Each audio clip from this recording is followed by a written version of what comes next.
ये कहानी है दो दोस्तों की और उनकी दोस्ती की शुरुआत हुई थी अभी कुछ दिन पहले हॉस्पिटल के कमरे से, जहां पर वो दोनों एडमिट थे। तो दोनों में से जो एक था उसको अभी कुछ दिन पहले एक पैरालिसिस का अटैक आया था, जिसकी वजह से गर्दन के नीचे की उसकी पूरी बॉडी पैरालाइज हो गई थी और वो अपनी एक उंगली तक नहीं हिला सकता था। और पूरे दिन जो भी नर्स उसके पास में आती वो उसको एक ही बात कहता कि मुझे कोई ऐसा इंजेक्शन दे दो जिससे कि मैं मर जाऊं, अब मैं और जीना नहीं चाहता, ऐसी जिंदगी का मैं क्या करूंगा। तो उसका जो दोस्त था उस कमरे में, क्योंकि वो चल फिर सकता था, तो रोज सुबह और रोज शाम को उस कमरे में एक खिड़की थी, उसके पास में जाकर के खड़ा हो जाता और अपने दोस्त को बताता कि उस खिड़की के बाहर क्या चल रहा है। बिल्कुल नीला आसमान है, सफेद बादल है, हल्की हल्की हवा चल रही है और कुछ पंछी उड़ रहे हैं। एक बहुत ही सुंदर बीच है जहां पर कुछ बच्चे मिट्टी के घरौंदे बना रहे हैं। कुछ लोग हैं जो वहां पर बैठे हुए बस समुद्र की लहरों को देख रहे हैं। कुछ लोग जॉगिंग कर रहे हैं, कोई एक्सरसाइज कर रहा है, कोई पतंग उड़ा रहा है। वहां पर एक आइसक्रीम की स्टॉल है जहां पर कुछ लोग आकर के आइसक्रीम खा रहे हैं। और सनसेट के टाइम पे जो पानी है वो पूरा गोल्डन हो जाता है और चमकने लगता है।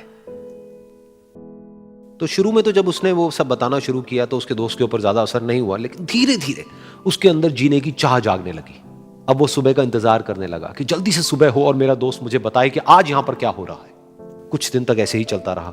फिर एक दिन जब वो सुबह उठा तो उसने देखा कि सामने वाला बेड खाली है। फिर उसने नर्स को बुलाया और उससे पूछा कि क्या वो डिस्चार्ज हो गया है। तो नर्स ने कहा कि आपको तो उन्होंने बताया होगा, उनके पास कुछ ही दिन बाकी थे और कल रात को ही उनकी डेथ हो गई है। ये सुन करके उसके अंदर की उम्मीद पूरी तरह से टूट गई, क्योंकि सिर्फ उसका दोस्त ही था जिसने उसको बाहर की दुनिया से जोड़ा हुआ था, जिसकी वजह से वो जान पाता था कि बाहर क्या हो रहा है और ये दुनिया कितनी खूबसूरत है।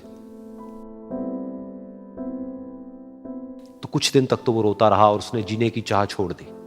लेकिन दूसरी ही तरफ से उसके अंदर कहीं ना कहीं एक नई चाह पैदा हुई कि काश मरने से पहले एक बार मैं खुद अपनी आंखों से देखूं इस खिड़की के बाहर कि दुनिया कैसी है। जैसे जैसे उसकी ये चाह बढ़ने लगी, उसको अपने अंदर एक अजीब सी एनर्जी महसूस होने लगी। और फिर एक दिन उसने अपनी पूरी ताकत लगा दी और किसी तरीके से वो बेड से नीचे गिरा और पकड़ पकड़ करके किसी तरह से उस खिड़की तक पहुंचा। फिर उस खिड़की को पकड़ करके वो खड़ा हुआ और खिड़की के बाहर देख लिया। लेकिन खिड़की के बाहर देखते ही वो गुस्से से भर गया। उसने जोर से नर्स को आवाज लगाई और जैसे ही नर्स आई उसने नर्स से पूछा, ये तुमने क्या किया, ये खिड़की के बाहर काली दीवार क्यों खड़ी कर दी। तो नर्स को समझ नहीं आया वो क्या बोल रहा है और वो बोली कि मुझे 5 साल हो गए हैं यहां पर, जब से मैं आई हूं तब से तो ये काली दीवार यहां पर है। तब जाकर के उसको समझ आया कि उसका वो दोस्त उससे झूठ बोल रहा था। और उसने नर्स से पूछा, अगर ये काली दीवार पिछले 5 साल से यहां पर है तो मेरे दोस्त ने मुझसे झूठ क्यों कहा। तो नर्स थोड़ा सा मुस्कुराई और बोली कि मैं ये तो नहीं जानती कि उन्होंने आपसे झूठ क्यों कहा, लेकिन मैं इतना जरूर जानती हूं कि जो भी कुछ उन्होंने आपसे कहा उसी वजह से आप अभी अपने पैरों पर खड़े हैं। तो इस कहानी से हमको यह सीखने को मिलता है कि जो हमारे शब्द हैं, जो हमारे वर्ड्स हैं, जो हम अपने मुंह से बाहर निकालते हैं, उसमें इतनी पावर है जिसकी कोई हद नहीं है। वो किसी आदमी को गिरा भी सकते हैं और उसको उठा भी सकते हैं। तो अब आपके ऊपर है कि आप अपनी इस पावर को यूज करते हो या मिस यूज करते हो।